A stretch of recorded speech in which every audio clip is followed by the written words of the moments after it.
اور جتنا میں سیکھتی گئی اتنا ہی مجھے یہ حق لگا جسے ہم سچائی کہتے ہیں، یہ بہت واضح تھا۔ مجھے ہسٹری اور مذہب سے ہٹ کر یہ سب سمجھ میں آ رہا تھا کہ خدا کا ایک ہی یونیک میسج ہے، کہ خدا اکیلا اور ایک ہی وجود ہے، ہر چیز جاننے والا، دیکھنے والا اور سننے والا، جس نے ہم سب کو پیدا کیا، اور یہ کہ اس نے بنی نوع انسان کو ایک پیغام بھیجا، لیکن لوگ خود تھوڑے سے متنازع اور بحث کرنے والے ہو گئے اور سوچا کہ ان کے پاس ایک بہتر طریقہ ہے، تو انہوں نے چیزیں تبدیل کر دی، لیکن وہ اپنی بے بہا رحمت سے لوگوں کے اس مخصوص گروہ کو وہی اصل پیغام یاد دلانے کے لیے ایک اور نبی بھیج دیتا، اور یہ سلسلہ آگے بڑھتا ہی گیا، حضرت نوح سے موسیٰ، پھر عیسیٰ اور پھر محمد صلی اللہ علیہ وسلم تک۔ اور اس کی سینس بنتی ہے، پوری ورلڈ ہسٹری کی سینس بنتی ہے۔ اس سے سمجھ آیا کہ بہت سارے مذاہب کیوں بن گئے، لوگ اس بات پر بحث کر رہے ہیں کہ کیا صحیح ہے، کیا غلط ہے، کیوں عیسائیت ہم میں سے بہت سو کو مکمل طور پر مطمئن نہیں کر پائی۔ مثال کے طور پر 3 خدا کیسے ہو سکتے ہیں، یسوع خدا کیسے ہو سکتے ہیں، روح القدس کیسے خدا ہے، وغیرہ۔ اور جب آپ برسوں عیسائیوں سے بات کریں گے تو بھی معلوم نہیں ہوگا۔ میں ایک موقع پر کیتھولک آدمی سے شادی کرنے کا سوچ رہی تھی، اور انہوں نے کہا پہلے کیتھولک مذہب کا مطالعہ کرو۔ اور جب میں نے حضرت مریم کو پوچھنے اور مجسمے اور اس طرح کے سوالات پوچھے تو کہنے لگے ہاں آؤٹ نکلو، چلی جاؤ یہاں سے، یا تو مانو یا چھوڑ دو۔ تو میں نے کہا یہ تو کوئی بات نہ ہوئی، جب میرے ذہن میں سوال آتا ہے تو کوئی مجھے جواب نہیں دے سکتا، لیکن میں جب بھی اس مسٹری سے سوال کرتی تو وہ کہتا ہاں قرآن کی ایک آیت اس بارے میں ہے جو اس مسئلے کا ایسا حل دیتی کہ سب سمجھ آ جائے۔ ٹورڈز ایٹرنٹی میں ہمیں آپ کی سپورٹ کی ضرورت ہے۔ ہم ایک فلاحی تنظیم ہے جس کا عزم اسلام کے پیغام کو 10 زبانوں میں دنیا بھر میں پھیلانا ہے۔ اپنی سپورٹ سے آپ لوگوں کو اسلام میں داخل ہونے، حرام کام چھوڑنے، نماز شروع کرنے، حجاب پہننے، قرآن کی تلاوت سیکھنے جیسے اعمال میں مدد دے سکتے ہیں، اور ان تمام نیک اعمال کے بدلے اجر عظیم پا سکتے ہیں انشاءاللہ۔ ٹورڈز ایٹرنٹی کو عطیہ دیں اور اس سنہرے موقع کو ضائع نہ ہونے دیں۔ اس طرح تھوڑے بہت مطالعے سے اور کافی پینے اور گفتگو کے لیے بار بار جا کر اور بہت سے سوالات پوچھ کر میں نے غور کیا۔ میں ایک یونیٹیرین چرچ میں تھی جہاں تمام عقائد قبول کیے جاتے تھے، تو ہم جو چاہے گا سکتے تھے، مذہبی ہونے کی ضرورت نہیں تھی۔ لیکن جب کرسمس کی چھٹیاں آ رہی تھیں تو یونیٹیرین تھوڑا عجیب سا ہو گیا۔ کہنے لگے مجلس شکایت کریے کہ ہم خدا کے بارے میں بہت زیادہ بات کرتے ہیں، اور یہ کرسمس کا وقت ہے تو ہم خدا کے بارے میں جو بھی گا رہے تھے اس میں لفظ خدا کو محبت میں تبدیل کر دے، محبت نے یہ کیا، محبت نے ایسا کیا۔ یہ کیا بکواس ہے؟ پھر میں نے جمعرات کی رات ریہرسل کے بعد فیصلہ کیا کہ میں یہ مزید نہیں کر سکتی۔ مجھے لگتا ہے کہ میں مسلمان ہوں، میرے خیال سے مجھے اپنی شہادت دے کر یہ سب چھوڑ دینا چاہیے، یہ نان سینس ہے۔ لہٰذا میں سنڈے سروس کے لیے گئی اور گایا، میں نے اپنا کام کیا اور کہا ویل گائز، میرے خیال سے مجھے یہ سب چھوڑنا ہوگا کیونکہ میں شہادت لے کر ایک مسلمان بننے جا رہی ہوں، اور آپ جس بارے میں بات کر رہے ہیں وہ سب نان سینس ہے۔ بس پھر میں کافی شاپ گئی اور اپنے دوست سے کہا کہ اوکے میں یہ کرنے کے لیے تیار ہوں، تو اس نے کہا کیا؟ میں نے کہا وہی جو ایک مسلمان بننے کے لیے کرنا پڑتا ہے۔ وہ ہنس پڑا، مجھے دیکھ کر کہنے لگا یہ اچھا تھا۔ میں نے کہا نہیں میں سیریس ہوں، مجھے بتائیں کیا کہہ رہا ہے۔ اور میں نے وہ ساری عربی کہنے کی کوشش کی جو بہت مشکل سے میری زبان پر چڑھ رہی تھی، اور بس ہو گیا، وہ بھی ایک کافی شاپ میں۔ جی ہاں، 90 کی دہائی میں نیو یارک شہر کی براڈ وے پر۔ میں نے مسجد یا کہیں اور شہادت نہیں دی، کیونکہ جہاں تک میں سمجھی ہوں میں نے اپنی شہادت کو اللہ اور اپنے درمیان لیا ہے۔ تو ہاں، آپ کو الحمدللہ۔ کیسا لگا؟ میرے خیال میں سارے پروسیس میں بہت پرجوش تھی، میں کچھ بہت حیرت انگیز سیکھ رہی تھی، اور میں نے ہر ایک کو اس بارے میں بتایا اور وہ سب مجھے دیکھ رہے تھے جیسے میرے 2 سر ہوں۔ سیریسلی۔ ایک عورت نے مجھ سے کہا اوہ کیا آپ مسلمان ہو رہی ہیں، آپ کو اپنے جسم پر شرم آتی ہے، آپ اسے ڈھانپنا چاہتی ہیں؟ میں نے کہا نہیں، لیکن مجھے نہیں معلوم کہ آپ کو کیسے سمجھاؤں، کیونکہ میں بھی خود نیو مسلم ہوں، تو آپ کو کیا سمجھاؤں؟ بس مجھے اتنا پتا ہے کہ میں صحیح ہوں اور آپ کی بات غلط ہے۔ اور پھر لوگ کہہ رہے تھے کہ اوہ وہ آپ کو پکڑ کر مصر میں غلاموں کی مارکیٹ میں ڈال دے گا۔ اوہ یہ 1989 ہے گائز، کس دنیا میں ہو؟ تو آپ سمجھے میں کتنی پرجوش تھی۔ اچھا تو کیا آپ مجھے یہ بتائیں گی، جب آپ مسلمان ہو گئیں تو آپ کیا کرنا چاہتی تھیں؟ میں امپائر اسٹیٹ بلڈنگ کے ٹاپ پر جا کر اور لوگوں کو چیخ چیخ کر بتانا چاہتی تھی کہ قرآن پکڑیں اور اسے پڑھیں، آپ لوگ کچھ نہیں جانتے ہیں، آپ کو دنیا کے بارے میں سب کچھ معلوم ہو جائے گا اگر آپ صرف یہ کتاب پڑھ لیں۔ سیریسلی۔ اور آپ کی فیملی اور قریبی حلقے نے کس طرح کا رد عمل ظاہر کیا؟ قریبی دوست گلوکار بقول ان کے یہ تو پاگل ہے۔ لہٰذا میں نے سب پر اپنے دروازے بند کر دیے اور گھر بیٹھ گئی اور انگریزی میں قرآن کو بہت زیادہ پڑھنے لگ گئی۔ مجھے پتا تھا کہ میں صحیح کر رہی ہوں، لیکن میرے پاس الفاظ نہیں تھے یا ان کو وضاحت دینے کے لیے سیاق و سباق کی سمجھ نہیں تھی۔ میں صرف اتنا جانتی تھی کہ یہ ٹھیک ہے، میرے دل کی آواز تھی کہ میں جو کر رہی ہوں، جس پہ مجھے یقین ہے، وہ صحیح ہے۔ شروع میں نے ماڈسٹ ڈریسنگ اپنائی، لیکن یہ ایک سفر تھا جو قدم بقدم طے ہوا۔ میں خوبصورت کانسرٹ گاؤن میں اسٹیج پر ہوتی، کھلے بال اور میک اپ کے ساتھ، جس کا آپ تصور کر سکتے ہیں۔ مجھے یہ سب چھوڑنے میں کافی وقت لگا، آہستہ آہستہ، تاکہ میں محتاج نہ ہو جاؤں، بغیر آمدنی کے، اور پھر حیران پریشان پھروں۔ لیکن ہاں، میری فیملی کی کہانی اور تھی، انہیں کوئی اعتراض نہیں تھا۔ میرے خیال میں میری ماں، میرے والد تو سالوں پہلے گزر گئے تھے، میری ماں کو مذہب تبدیل کرنے پر اتنا اعتراض نہیں تھا، بس ان کو یہ ڈر تھا کہ لوگ کیا کہیں گے جب میں ایسی ڈریسنگ کروں گی، جیسے کہ یہ اب کیا کر رہی ہے، یہ مسلمان ہو گئی، یہ تو پردہ بھی کرنے لگی ہو یار۔ اور ظاہر ہے ان کے دوستوں نے بھی خوب تنقید کی جو مجھے بھی نہیں پتا، لیکن وہ آ کر ماں سے شکایت کرتے، میرے بھائی نے بھی میری ماں سے تلخی سے شکایت کی۔ ہاں یہ آسان نہیں تھا اور مجھے لگتا ہے کہ ہمیں سے بیشتر کو اس کا سامنا کرنا پڑا، اور مجھے لگتا ہے کہ یہ اللہ کی طرف سے ہمارے لیے امتحان ہے، جیسے آپ اس کے لیے کتنے سنجیدہ ہیں، یہاں سے آپ کی زندگی بہت مشکل ہوگی، رائٹ؟ تو پھر کیا آپ نے اپنا میوزک کریئر چھوڑ دیا؟ میں نے آہستہ آہستہ چھوڑا، میں اپنے کچھ کنڈکٹرز کے پاس گئی اور ان سے کہا کہ مجھے آپ کو چھوڑنا پڑے گا، میں نے چرچ اور سینیگوگ کی نوکری، اس طرح کی چیزیں چھوڑ دیں، میں اسلام کو مکمل طور پر اپنانا چاہتی تھی، اور میں نے یہی کیا، میں اس کا نمائندہ بننا چاہتی تھی، میں ہر ایک کو بتانا چاہتی تھی کہ میں مسلمان ہوں، میں اپنا نام تبدیل کرنا چاہتی تھی، اپنا لباس، اپنی گفتگو میں اسلام کی بات کرنا چاہتی تھی، نام تبدیل کرنا چاہتی تھی تاکہ لوگ مجھ سے اسلام کی بات کریں۔ رد عمل کیا تھا؟ مختلف رد عمل تھے۔ میرے عیسائی دوست بہت ناراض ہوئے، اور جس لمحے میں نے ان کے سامنے بے وقوفانہ طور پر سورہ اخلاص پڑھنے کی کوشش کی، قل هو اللہ احد، اوہ میرے دوست بہت ناراض ہو گئے، کیا یہ سب کیا ہے؟ خدا تین ہے، یسوع یہ ہے، وغیرہ وغیرہ وغیرہ۔ اور میرا یہ طریقہ درست نہیں تھا کیونکہ وہ بہت ہی مذہبی عیسائی تھے، اور مجھے صرف اس خاص صورت کے بل پر یہ نہیں کرنا تھا بلکہ بہتر معلومات کی ضرورت تھی۔ پہلی بار تھا اس لیے پتہ نہیں تھا کہ دعویٰ کا کام کیسے کرنا ہے، ایسے نہیں کہ بس کود کر بات کرنا شروع کر دی۔ آپ ایسے شخص سے کیا کہیں گی جو کہے گا آپ نے یسوع کی ٹیم اور عیسائیت کو کیوں چھوڑا؟ میرے خیال میں اس کا آسان جواب یہ ہے کہ ہم نے انہیں نہیں چھوڑا، بالکل بھی نہیں چھوڑا، بلکہ ہمیں اب عیسیٰ علیہ السلام کی حقیقت اور بہتر سمجھ آ گئی ہے۔ وہ یہ کہ یسوع خدا کے بندے تھے، جیسا کہ ابراہیم تھے، جیسا کہ موسیٰ تھے۔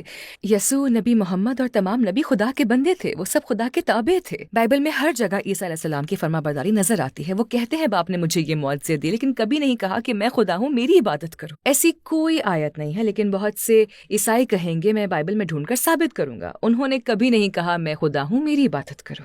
اگر یہی عیسائیت کا بنیادی عقیدہ تھا تو پھر انہوں نے انجیل میں بار بار اسے کیوں نہیں دہرایا؟ ہم جانتے ہیں کہ اللہ ایک ہے، اللہ ایک ہے، اللہ ایک ہے، اللہ ایک ہے۔ قرآن مجید میں بار بار یہ بات سب سے زیادہ دہرائی گئی ہے کہ اللہ ایک ہے، اور محمد صلی اللہ علیہ وسلم اس کے رسول ہیں۔ یہ شہادت ہے جو ہم اپنی نمازوں میں صبح، دوپہر اور رات کہتے ہیں، اور اذان میں بھی اس کا اعادہ کیا گیا ہے۔ یہ دین اسلام ہے، یہ ہمارا بنیادی عقیدہ ہے۔ اگر یہ بات کہی ہی نہیں گئی تو پھر یہ عقیدہ کیسے بن گیا؟ سب گھما پھرا کر کہا جاتا ہے اوہ یہ اشاروں میں ہے۔ آپ ایک عیسائی سے کیا کہیں گے جو کہتا ہے جب میں دعا کرتا ہوں تو مجھے روحانیت اور خدا کے ساتھ تعلق محسوس ہوتا ہے؟ پچھلے دنوں کسی نے اس بارے میں آن لائن ایک عمدہ کامنٹ کیا جسے میں نے لائک کیا، جو سچ بھی ہے۔ ان کا کہنا تھا کہ یہودی اپنے مذہب سے انتہائی انٹلیکچوئل انداز میں مربوط تھے، عیسائی اپنے مذہب سے بہت جذباتی طور پر جڑے رہے۔ اسلام میں دونوں ہیں، اسلام عقل کو اپیل کرتا ہے اور جذباتی طور پر آپ کو اپیل کرتا ہے، یہ دماغ سے بات کرتا ہے۔ کیا تم نہیں سنتے، نہیں دیکھتے، غور نہیں کرتے؟ غور کرو، سوچو، اقرا، پڑھیں، سیکھیں، مطالعہ کریں۔ یہ عقل کو اپیل کرتا ہے لیکن یہ آپ کو جذباتی طور پر بھی اپیل کرتا ہے، اور یہ متوازن ہے۔ ہم متوازن امت ہونے کی بات کرتے ہیں، ایک متوازن قوم۔ مجھے جو اسلام کے بارے میں پسند ہے یہ کسی ایک رخ پر زور نہیں دیتا، یہ بہت متوازن ہے۔ کیا سائناگوگ یا چرچ کے ساتھیوں کے ساتھ سنگنگ میں آپ کو کوئی دلچسپ تجربات ہوئے؟ سینیگوگ میں بہت گایا، میوزک کی ایک بڑی ڈیل، خاص طور پر ان کے مقدس دنوں میں۔ اور ایک چیز جو مجھے دلچسپ معلوم ہوئی وہ یہ ہے کہ ہم غیر یہودیوں کو کبھی بھی ان کا وعظ یا خطبہ سننے کی اجازت نہیں ملی، اور مجھے نہیں لگا کہ یہ صحیح ہے۔ عیسائی چرچ میں کبھی کسی کو یہ نہیں کہا جاتا تھا کہ نکل جاؤ، جیسے کہ تمہیں عیسائیوں کی باتیں سننے کا حق نہیں۔ اسلام سے پہلے بھی مجھے یہ بات حیران کرتی تھی کہ ایسا کیا کہہ رہے ہیں جسے ہم نہیں سن سکتے۔ وہاں پہ باہر کیوں نکالتے اور کہتے کہ بریک ہے، جا کر کافی اور ڈونٹس لو، اور میں نے کہا میں سننا چاہتی ہوں، انہوں نے کہا آپ نہیں سن سکتے، جاؤ بریک لو۔ تو میں نے سوچا کہ یہ بہت عجیب ہے، اس نے مجھے سوچنے پر مجبور کیا، اور ظاہر ہے اب جب میں نے دیکھا کہ اسرائیل و فلسطین میں کیا ہو رہا ہے، آپ چیزوں کو ایک ساتھ رکھنا شروع کر دیتے ہیں۔ سیرت النبی کے حوالے سے آپ کو سب سے زیادہ کس چیز نے متاثر کیا؟ محمد صلی اللہ علیہ وسلم کا کردار۔ یہ لوگ جن کے بارے میں نے قرآن مجید میں پڑھا، اس طرح کا انداز، اس طرح کے آداب، یہ مہربان ہونا، فراخ دلی سے لوگوں کو معاف کرنا، رحم دلی، یہ وہ سب چیزیں ہیں جن پر میں واقعتاً ایک فرد کی حیثیت سے یقین کرتی ہوں۔ گوسپ نہ کرنا، بہتان نہ لگانا، اگر کوئی آپ کے خلاف بات کرتا ہے تو آپ بس انہیں معاف کر دیں، اس قسم کی چیز۔ اور مجھے واقعی اس کردار سے محبت ہے، میں نے سوچا یہی لوگ ہیں جنہیں میں زندگی بھر تلاش کرتی رہی۔ اگر آپ نبی صلی اللہ علیہ وسلم کی زندگی کا ایک دن دیکھ سکیں تو وہ کون سا دن ہوگا؟ بہت سارے ہیں، مجھے اس کے لیے تیار رہنا چاہیے۔ میں نے اس سے پہلے کہا کہ مجھے یہ کہانی پسند ہے جب آپ پر وحی نازل ہوئی اور آپ گھبرا کر اپنی عزیز اہلیہ کے پاس گئے. یہ عمل ایک خوبصورت چیز ہے. آپ اپنی اہلیہ کی طرف گئے, مجھے ڈھانپے, مجھے نہیں معلوم کہ میرے ساتھ کیا ہوا, اور وہ جیسے ایک خوبصورت سپورٹ تھی, اور میں وہ کمرہ دیکھ سکتی ہوں, میں موم بتیوں یا لائٹس کی چمک اور ہر چیز کو دیکھ سکتی ہوں, اور آپ ایک کمبل میں ہیں اور وہ آپ کو ناقابل یقین الفاظ سے تسلی دے رہی ہیں. بہت سے لوگ ہیں جو قبول کرتے ہیں کہ اسلام سچا مذہب ہے، لیکن وہ مسلمان بننے کے لیے یہ قدم اٹھانے میں ہچکچاتے ہیں، اور وہ جانتے ہیں کہ عیسائیت کے عقائد کے نظام میں خامیاں ہیں. تو آپ کے حساب سے اس کی کیا وجہ ہے؟ میرے خیال سے یہ نبی صلی اللہ علیہ وسلم کے ابتدائی ساتھیوں کی طرح ہے. اپنی فیملی کے پاس واپس جانا مشکل نہیں اگر وہ اسلام کے بارے میں نہیں جانتے اور وہ اس کے بہت مخالف ہوں. لیکن بدقسمتی سے میڈیا، فلمیں اور سب کچھ اسے ایک بہت لمبے عرصے سے غلط پورٹرے کر رہے ہیں. مثال کے طور پر ہالی ووڈ کی پوری زندگی. تو یہ آسان نہیں ہے. میں نے اکثر کہا ہے کہ اگر کوئی امریکی نظام اور یسوع اور عیسائیت میں پوری طرح ڈوبا ہو اور پھر اسلام کی حقیقت جان لے تو شاید اس کی پوری دنیا الٹ جائے. ذرا سوچے کوئی جو سچ کے اتنا قریب ہو، پھر یہ احساس ہو کہ میں پوری زندگی غلط عقیدے پر تھا، جس کی میں عبادت کرتا رہا وہ درست نہیں تھا. ایسے شخص کے لیے یہ ماننا آسان نہیں ہوگا. میرے خیال میں سب سے اہم ہے کہ وہ اپنی زبان میں قرآن پڑھے اور اپنے دل کو مضبوط بنانے کے لیے اللہ سے دعا کرے اور اپنے آس پاس کے لوگوں کی رہنمائی کرے. نیز مجھے لگتا ہے کہ صرف صحابہ کی کہانیوں کے بارے میں پڑھنا کہ ان پر کیا بیتی میرے خیال میں واقعی ہیلپ فل ہے. جیسے بہت دفعہ کمیونٹیز، جیسا کہ ہم نے پہلے کہا، شادی کر لی، حجاب پہن لیا، یہ کیا، دن میں 5 بار نماز، رمضان میں روزہ رکھا، بم بم بم. جبکہ ابتدائی مسلمانوں میں سب کچھ رفتہ رفتہ ہوا. تو مجھے لگتا ہے کہ ہمیں بھی نرمی برتنی چاہیے اور کہنا چاہیے کہ اسے آہستہ آہستہ اپنائیں. اپنی نمازیں پڑھنے کی کوشش کریں، جو کرنا ہے اسے کرنے کی کوشش کریں. اسلام کے اہم ستون، اپنے عقیدے کے نظام کو اندر سے درست رکھیں. قرآن کو مضبوطی سے پکڑیں، جتنا ہو سکے اسے پڑھیں. قرآن یقیناً آپ کو طاقت عطا کرے گا. یہ شفا ہے، یہ ہیلنگ ہے، یہ فرقان ہے، یہ معیار ہے، یہ گائیڈنس ہے. مطلب صحیح اور غلط معلوم کرنے کا، حق اور باطل میں فرق کا کیا کوئی اور طریقہ ہے؟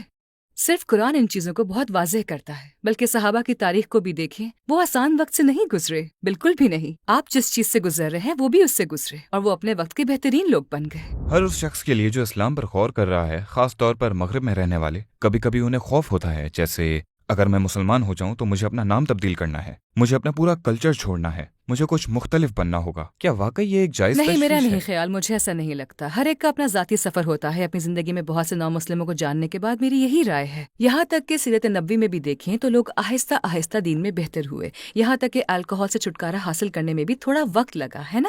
سب کچھ اچانک نہیں ہوا. لوگوں نے اچانک حجاب نہیں لیا. لوگوں میں آداب اور تمام چیزیں ایک دم نہیں آئیں جو بعد میں مدینہ میں آئیں. مکہ میں کتنے سال وہ صرف بنیادی صورتیں سمجھتے رہے کہ اللہ کون ہے اور اسی قسم کی چیزیں. میں کچھ پیدائشی مسلموں کو بھی کنورٹ کی طرح سمجھتی ہوں، کیونکہ وہ اپنے گرد و نواح کو چھوڑ دیتے ہیں، وہ اپنے آبائی ممالک چھوڑ دیتے ہیں، اور جب وہ امریکہ آتے ہیں ان کے پاس اللہ کے سوا کچھ نہیں ہوتا اور وہ اللہ سے رجوع کرتے ہیں. وہ واقعی سنجیدہ مسلمان بن جاتے ہیں، گویا وہ شہادت کو حقیقی طریقے سے جان لیتے ہیں. شاید ایسے لوگ ہیں جو سوچ رہے ہیں، خواتین یہ سوچ رہی ہیں کہ میں حجاب پہننے کے لیے تیار نہیں ہوں اور اس طرح میرے لیے مسلمان بننے میں رکاوٹ ہے. تو آپ ایسے شخص سے کیا کہیں گی؟ یہ آسان نہیں ہے، یہ واقعی آسان نہیں ہے. میرے خیال میں خود کو کور کرنا آسان نہیں ہوتا، اور یہ بھی کہ آپ کے آس پاس کے لوگ آپ کے لیے بہت مشکل پیدا کر دیتے ہیں. مجھے لگتا ہے کہ آپ کو اس کے لیے کوشش کرنی چاہیے، کیونکہ یہ ایسی چیز ہے جس کا اللہ تعالیٰ سوال کرتا ہے اور یہ آپ کی زندگی کے لیے مفید ہوگا. زیادہ تر خواتین یہی کہتی ہیں کہ وہ زیادہ محفوظ محسوس کرتی ہیں جب وہ یہ حجاب پہنتی ہیں. یہ ظاہر کرتا ہے کہ ہمیں معاشرے، خاص طور پر مردوں کی طرف سے کیسا دباؤ محسوس ہوتا ہے، جو میں نے نیو یارک میں بہت محسوس کیا. یہ بہت پریشان کن تھا. یہ حقیقت ہے کہ میں آپ کو کال کر سکتی ہوں اور آپ پر آوازیں کر سکتی ہوں اور بغیر کسی دعوت کے آپ کو اپروچ کر سکتی ہوں. میں نے حجاب پہنا اور یہ سب ختم ہو گیا. اچھا، الحمدللہ.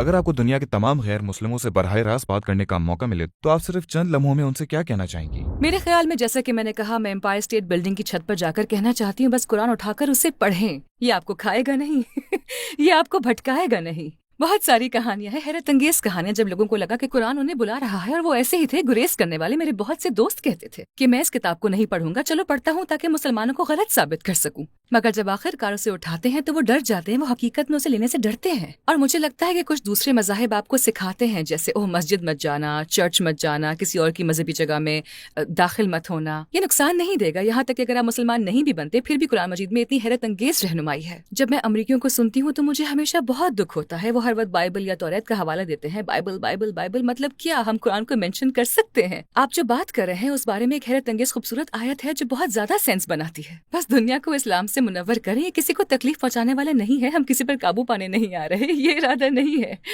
لیکن اسلام کو جاننے میں بے شمار فائدے ہیں، بہت سے فائدے ہیں۔